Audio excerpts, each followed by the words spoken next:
Let's talk voiceover resumes. You're a voice actor. You're an entrepreneur. You're a VOPRENEUR. Welcome to the Everyday VOPRENEUR podcast, your guide through the business of voiceover. Having your voiceover demos easily playable and downloadable on your website is essential. The VoiceZam player lets you do that across any device and browser. There are also options for adding play buttons in your email signature, tracking your listens, and even putting videos in your demo player. Sign up now at voicezam.com/Marc Scott and receive an instant $25 credit. For full details and to claim this offer, visit voicezam.com/Marc Scott. The VOPRENEUR podcast. Hey, it doesn't suck. Not as funny as Conan. Not as cute as Seth Meyers. Not as smart as Colbert. But he's one of us, and that counts for something. Here's Marc Scott, the original Everyday VOPRENEUR. Hello and welcome to the Everyday VOPRENEUR podcast, your guide through the business of voiceover. I'm Marc Scott, the original Everyday VOPRENEUR, and you know what's about to go down. More actionable, practical advice that you can use to grow your voiceover business. That is what I am all about on this podcast. One quick thing before we get into this week's episode. Is there a topic that you would like me to discuss on the podcast? Is there somebody that you think would make a great interview guest for the podcast? I would love to hear from you. Hey, this is for you. So I want to talk about the things you want to talk about. I want to talk to the people that you want to talk to. So feel free to send me an email to marc@marcscottvoiceover.com or reach out to me through social media. I'm always open to your suggestions. So this week, I want to touch on a topic that I get asked about a lot, and it's actually something that's been coming up more and more lately, and that is the subject of voiceover resumes. Now, I will tell you that I, for one, have never really understood the purpose of resumes in the voiceover industry. This is not a regular corporate job where you list out your college experience and whatever certifications you have and, your previous work history and all of that sort of stuff. I've just never really felt like this was an industry where it makes sense to have a resume. And sometimes I think that there are companies that are out there asking for a resume just because that's what HR says, or they're so caught up in traditional hiring practices that they never even bothered to think about, is this actually relevant for the position that we're trying to fill? But whatever. People still ask for resumes every once in a while. And that leaves voice actors trying to figure out, how the heck do I put together a voiceover resume if a regular traditional resume doesn't make a lot of sense?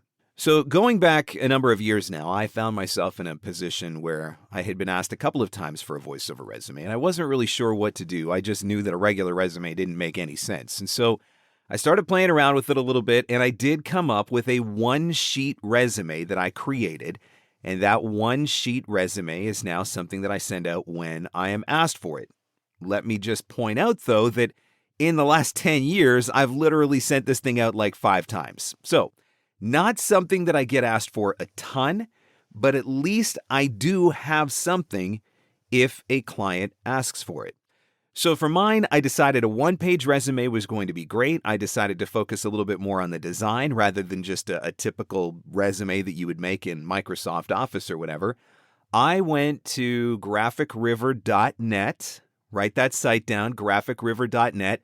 That site is going to become your friend for all sorts of reasons in your voiceover business as you create marketing materials and different things that involve graphic design. But I was able to find a template for a one-page resume at graphicriver.net that I really liked. Now, I will say that in order to use this particular template, I did have to have Adobe Illustrator, which was something I had never used before, by the way, but I was able to figure it out. And fortunately, I did have access to Adobe Illustrator through my Adobe Creative Cloud license that I have for using Adobe Audition and some of their other software as well. So I downloaded this template from graphicriver.net, opened it up in Adobe Illustrator, and started working away at it. So what I'm going to do in this episode is I'm going to outline a couple of the different features that I decided to incorporate into my resume. And then I'm also going to link to that resume in the show notes. So if you want to download it and take a look at it, you'll be able to do that as well. So there are 4 main boxes in the body of the resume. The first one is what I like to call the elevator pitch. This is just my value proposition. Here's who I am, what I do, and what I can do for you is basically how I've outlined it. So Short, sweet, to the point. It's got my name, I'm a voice actor, it's got my website, and then a couple of sentences that just kind of outline my value proposition for whoever is reading. In the second box, I've created a client box. And what I did there was listed some of the clients that I've worked with in some of the main genres that I book in. Now, obviously, there's no way that I could put every genre of voiceover that I've worked in. And I don't, some of the genres of voiceover I just don't work in enough to warrant putting something there. But I focused on commercial, e-learning, corporate, and explainer because those are the areas where I primarily do my booking. So there's a heading for commercial, and then I list some of my commercial clients. Same thing for e-learning, same thing for corporate, same thing for explainers. So that's a little bit of social proof, right? That's kind of like the Amazon review. Like if you go on to Amazon and you want to find out whether or not a product is legitimate, what do? You read the Amazon reviews. Well, by looking at my client list and seeing some of the names that I've worked with, that would tell somebody reading my resume whether or not I'm actually legitimate, whether or not I'm actually qualified to do the things that I say that I can do. The next box that I added was a skill box. And there, I just outlined some of the different things that I've done that are relevant, that I thought anyway, were relevant to building my skill or confirming my skill. So I talk about some of the people that I've trained with. I've talked about a couple of the awards that I've been nominated for. I mentioned conferences that I've had the opportunity to speak at. So again, it's giving buyers social proof that this guy's legit, that this guy is who he says he is and can do what he says he can do. And then the final box that I include in my one-sheet resume is a list of my studio specs, because nowadays that's one of the things that everybody is asking for. So I list my microphones, my interface, my studio monitors, some details about my computer, the fact that I'm using Adobe Audition. I do have a WOVO-approved studio, and honestly, I don't know that that means a whole lot to buyers who aren't familiar with WOVO, World Voices, but having that little badge there obviously looks legitimate, and I've got the little badge that says that I have a Source Connect studio as well. So just a couple of things that outline, again, this guy's professional, this guy's the real deal. And then on the left side of that one-sheet resume is just all of my contact information. I give them my name, my phone number, my address, list a couple of my social media profiles. So really, this is simple. It's not a complicated thing. This is something that I have been able to send to agents in the past. I've never had any pushback. In a couple of instances where I've had clients that have asked me for a resume, this is something that I was able to send, and I've never had any pushback. So it would be very similar, I think, to what an actor's resume would look like. Definitely something that is far different from the traditional, corporate resume. But it is something that works, and it is something that I think that you could build relatively easy. Again, using something like a template from graphicriver.net, or if you were to just try to build something yourself using some of the templates that are built into something like Pages if you're a Mac user, or Word if you're a Microsoft user or a Windows PC user. So something that you can put together relatively easily. So again, the boxes are, the top box is just a quick introduction to me and kind of what my value proposition is, what I can do for the client. The second box is a list of the clients that I have worked with in the past for some of the different genres of voiceover that I focus on. In the skill box, I outline the skills for some of the different genres that I have, who I've trained with, just things that prove that, yeah, I can back up what I say I can do. Box number 4 has an outline of my studio equipment. Make sure, by the way, if you're doing the studio thing, make sure that you do include, if you do Source Connect, IPDTL, Zoom, whatever, available for directed sessions, whatever it is. Don't just list your equipment. Make sure you include that as well, because I think that's something that is definitely important to people nowadays. And then again, all of your various and assorted contact information.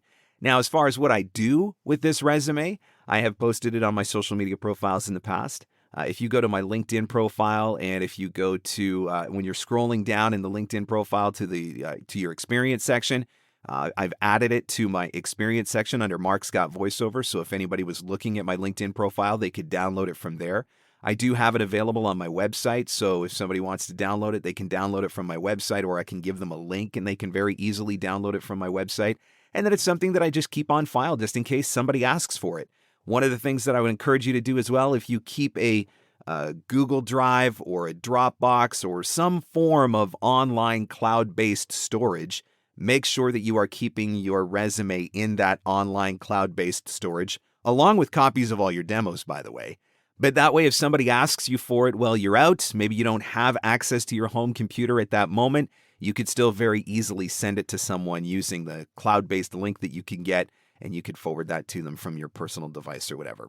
So, not a highly advanced episode of the podcast, but it's something that I get asked about a lot, and so hopefully it will help you. Again, if you check out the show notes, you will find a link to my resume so you can download it, take a look at it, get some ideas for what you might include in yours. And if there's other things that you are doing in your voiceover resume, I would love to hear about that as well. So why don't you tag me in your Instagram stories? Maybe post a picture of your VO resume if you have one and tag me in your Instagram stories. I'm at Marc Scott on Instagram. I'd love to see some of the different things that people are doing, but hopefully this gives you a little bit of an idea of what to do for your very own voiceover resume so that the next time you get asked for it, you've at least got something that you are able to provide. Thanks so much for listening, and I'll catch you on the next one. The Everyday VOpreneur Podcast. Available everywhere fine podcasts are given away for free. Mostly, we think. And scene. And that's a wrap. Thanks for hanging in. Thanks for hanging out. Want more VOpreneur goodness? Jump online at VOpreneur.com.